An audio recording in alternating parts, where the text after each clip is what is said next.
So today's a special video at the farm. We're 1 year in. So today then, we're going to have a quick little look around, everything we've managed to get done so far this year, everything that's worked well, and the one or two things that haven't worked so well. Now there's a few things due to time constraints with having a family and running a business, haven't been able to video and show build wise, but we'll include those in this video so you can have a little look at everything we've done. So it was exactly a year ago today that I got down to here with the track and we were in. We were on the land, accessible. Now I'd already put this gate in on the culvert that's buried down there. Obviously that's a bit of a necessity to get in. And then the next step was I just put this little area down here so we had some place to store stuff, turn around, and also to turn around spot. If the guys from the care home ever need to access their sewage treatment place, they can always just come down here with their vans rather than reversing out. Makes it nice and easy for them, being all neighbourly and whatnot.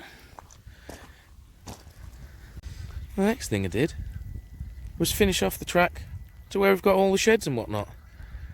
And just as I was doing that, Stu planted all these trees along the edge here. I believe we've got, was it 16 trees I think we've got along the edge of the track here.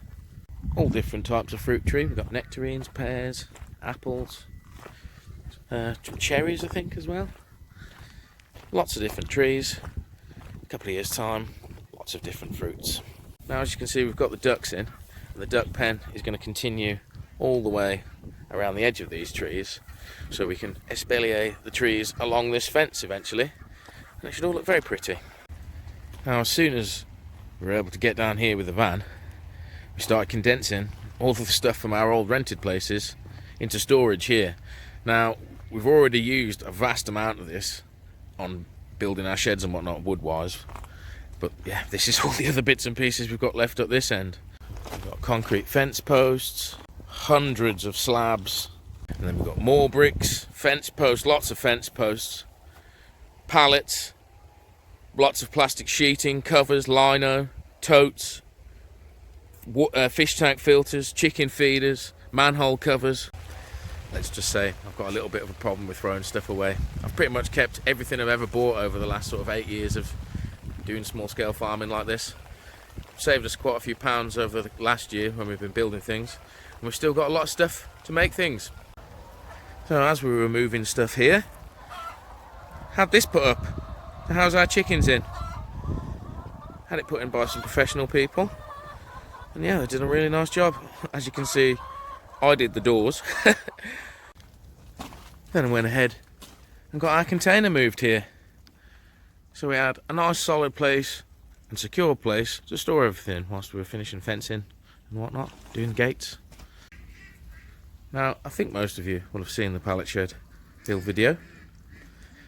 But if you haven't, this was one of the very first things I did.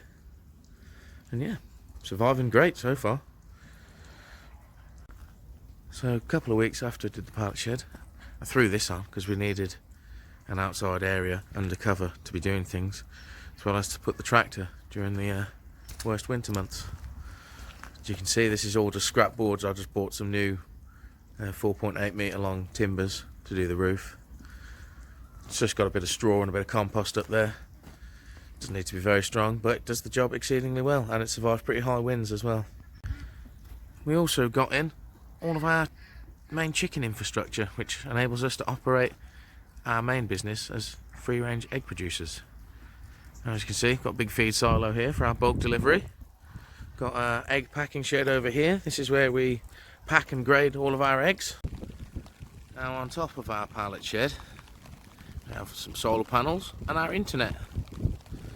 This has worked great. We've literally been able to charge all our electric tools all year so far. I think midwinter we had one lull where we needed to hook the generator up to the batteries to charge them a bit, but other than that, this little kilowatt system works great. So once we had power, next thing, water. And it's actually been pretty easy for us to get proper water here. I thought it was going to be the most difficult part, really, getting water, because we obviously need water for our animals and for our plants, but rainwater can suffice for those mostly. But we need mains grid water to satisfy local government as part of our regulations for the farm. So there, that was really easy for us to get basically. One of our neighbours just said, yeah, hook onto my supply. And yeah, we ran a 500 metre blue MPD pipe, hooked onto their connection. We have mains water, well water and rainwater, so we're never running out of water here at the farm now. Here we have it, the well. As you can see, nice and cool inside this earthbag building. And you can't really tell, but that water's pretty clear. You can see the blue a long way down that pipe on this. Yeah, if we ever need the well water, we've got our filters ready to go. We've got our big storage tank, and then from there we've got a pump that can take the water anywhere it needs to go. As you can see, a bit of a drip on that filter there that I still need to fix, but other than that, working great. I'm just on the way down to the pond to show you our main water storage, but on the far side of the chicken range here, which we put in, 1.5 acres for them, plenty of room for them to run around all the time, not really savage it up too bad. A little bit of mud by the actual house over there at the minute because we've had insane weather the last month already, but they'll be going inside for a few months soon so we can let everything come back nicely. As you can see, we're a bit lower over that edge than over here. That's where we finished the rotation at before we've just let them have access to the whole thing for the last few months before winter closes in. Now this predator proof fence works really well. We've never had issue doing this apart from one time where we had a range which was 3 or 4 years old. The fence was a bit weak and it was only one layer, and the fox managed to actually chew through during midwinter. Must have been starving. But as you can see here, we've got a tyre on top of, oh, that's grown in, which is ideal. I can't move that now. So we've got 2 foot of wire up the fence, and then this green wire continues for 2 feet out underneath this tyre. Now that stops the fox digging underneath and protects the chickens. So here's the pond. It's all greened up nicely. As you can see, we've got lots of trees coming back over the other side. We've put in a few conifers. We've put in 500 willows along the back edge there and along this edge. At the same time, nature's done its thing. We've got willows everywhere on this side. As soon as we've taken the fallen trees away, all of this has been able to come up nicely. Look, you can see there's a whole row of willows there, and it's pretty much the same all the way through, so we've probably got 500 willows here too. Oh, some pheasants at the back there. So my idea of putting this little island in the middle of the pond here with a small plateau to get to it has worked out pretty nicely. We've got rabbits living on there.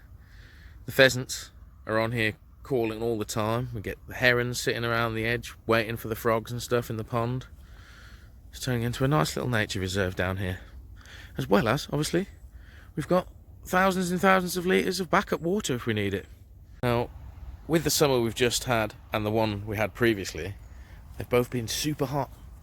Global warming and all that, continuing this trend onwards, this is going to be more and more essential to the farm, because in the summer months when we need to be watering all of our different vegetables, we're definitely going to have to be sucking into this rainwater supply to be able to water everything properly, because I'm pretty sure the well won't be able to cope, and our rainwater tanks will probably run out midsummer.